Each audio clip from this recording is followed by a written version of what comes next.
तो आज हम जरा सी प्रोग्रामिंग जुबान की बुनियादों को समझने की कोशिश कर रहे हैं। हमारे पास जो मवाद है वो सी के बिल्कुल आप कह लें इब्तदाई लेकिन बहुत अहम तस्वुरात पर है। मकसद सिर्फ ये नहीं कि जान लें ये क्या है, बल्कि ये समझना कि भाई ये प्रोग्रामिंग की दुनिया में इतनी ज़रूरी क्यों है। बिल्कुल, क्योंकि यही तो वो औजार है ना जिनसे प्रोग्रामर असल में अपने ख्यालों को कोड बनाता है। मतलब इनको समझे बगैर अच्छा कोड लिखना वो तो मुमकिन ही नहीं। सही है। तो अच्छा, शुरुआत करते हैं आइडेंटिफायर्स और कीवर्ड से। आइडेंटिफायर्स ये तो सीधे साधे नाम हुए जो हम वेरिएबल्स को या फंक्शंस को देते हैं, जैसे यूजर एज या टोटल स्कोर। इनके उसूल भी हैं कुछ। हर्फ से शुरू हो, अंडरस्कोर हो सकता है, कीवर्ड ना हो, ये सब। लेकिन इसमें अहम बात क्या है? देखें, अहम बात यह है कि नाम ऐसा हो जो खुद वजाहत करे। मतलब कोड पढ़कर समझ आए कि ये वेरिएबल या फंक्शन कर क्या रहा है। ये सिर्फ कोई कायदा नहीं है, ये अच्छी प्रोग्रामिंग की एक आदत है। और कीवर्ड्स, जैसे आपने कहा इंट है, इस है, एल्स है, ये तो जुबान के अपने खास अल्फाज हैं। अच्छा। हाँ, सी में ऐसे 32 हैं। कंपाइलर उन्हें पहचानता है।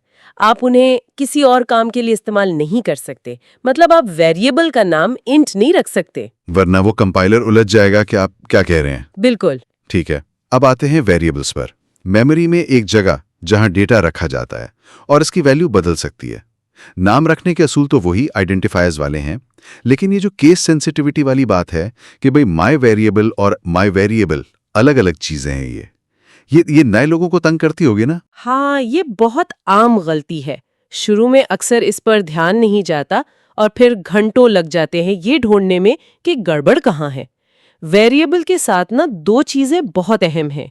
एक तो है डिक्लेरेशन, यानी कंपाइलर को बताना कि भाई इस नाम का वेरिएबल है और इसमें इस किस्म का डेटा आएगा, जैसे इंट स्कोर। और दूसरी चीज है इनिशियलाइजेशन। मतलब जब आप वेरिएबल बना रहे हैं उसी वक्त उसे कोई वैल्यू दे दें, जैसे इंट स्कोर इक्वल्स टू 0। अच्छा, ये क्यों जरूरी है? ये इसलिए जरूरी है ताकि वेरिएबल में कोई गार्बेज वैल्यू ना पड़ी हो। मतलब कोई पुराना बेमानी डेटा जो आपके हिसाब किताब को खराब कर सकता है। ओह, अच्छा, तो गार्बेज वैल्यू से बचना है। सही। अब कॉन्स्टेंट्स और डेटा टाइप्स की बात करते हैं।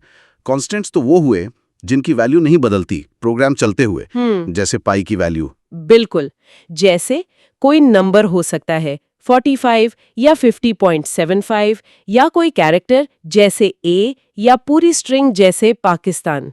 और डेटा टाइप्स ये बताती हैं कि वेरिएबल में किस किस्म का डेटा आ सकता है, इंट, फ्लोट, चार वगैरह। जी हाँ, डेटा टाइप से पता चलता है कि वेरिएबल में क्या रखा जा सकता है और उस पर क्या-क्या काम, मतलब ऑपरेशंस हो सकते हैं। इंट सही आदात के लिए, फ्लोट और डबल अशारी आदात के लिए, और चार एक कैरेक्टर यानी हर्फ के लिए। अच्छा, फ्लोट और डबल में क्या फर्क है?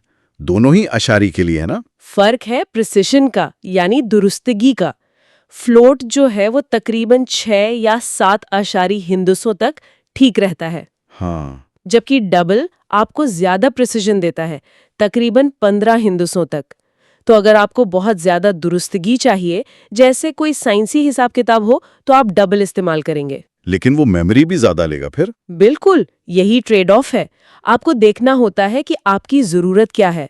और चार, वो मेमोरी में असल में एक नंबर यानी एस्की कोड के तौर पर सेव होता है। कंप्यूटर इसी तरह हरूफ को समझता है। ट्रेड ऑफ वाली बात अहम है। मतलब सिर्फ ये नहीं देखना कि क्या इस्तेमाल करना है, बल्कि क्यों। अच्छा, अब थोड़ा सा ऑपरेटर्स को देख लें। जमा, तफरीक, ज़र्ब, तकसीम, ये तो सीधे साधे हैं। ये मॉड्यूलस परसेंटेज क्या चीज़ है और असाइनमेंट इक्वल का क्या काम है?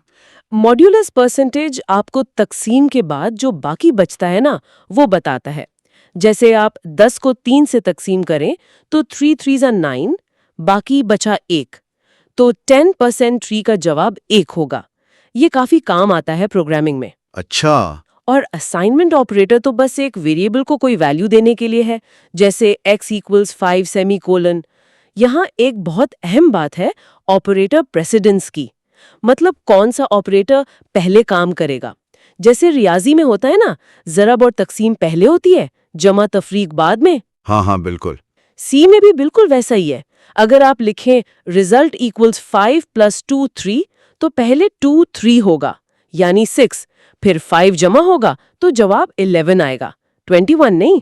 अच्छा, अगर आप चाहते हैं कि पहले 5 + 2 हो तो आप पेरेंथेसिस इस्तेमाल करेंगे, जैसे रिजल्ट इक्वल्स 5 + 2 फिर पेरेंथेसिस 3। अब जवाब 21 आएगा।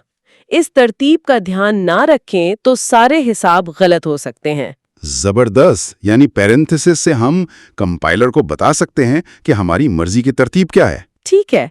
और आखिर में कमेंट्स। ये वो लाइनें हैं जिन्हें कंपाइलर पढ़ता ही नहीं, नजरअंदाज कर देता है। तो फिर लिखते क्यों हैं हम इन्हें? फायदा बहुत बड़ा है।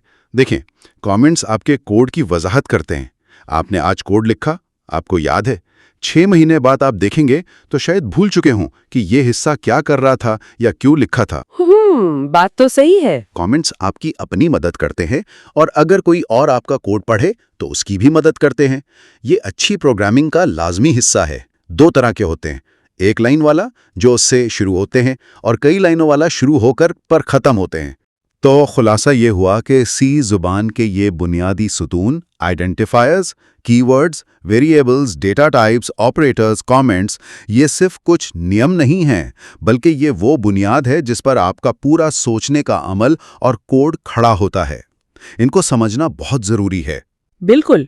और आखिर में एक बात सोचने के लिए छोड़ जाते हैं, ये जो पाबंदियां हैं सी में, जैसे मुतगय्यरात के नाम रखने के उसूल या ये मुख्तलिफ डेटा अक़साम का होना, ये किस तरह प्रोग्रामर को मसला हल करने से पहले ही एक ख़ास अंदाज में सोचने पर मजबूर करती हैं। क्या ये रुकावटें दरअसल सोच को ज़्यादा मुनज़्ज़म बनाने में मदद नहीं करती?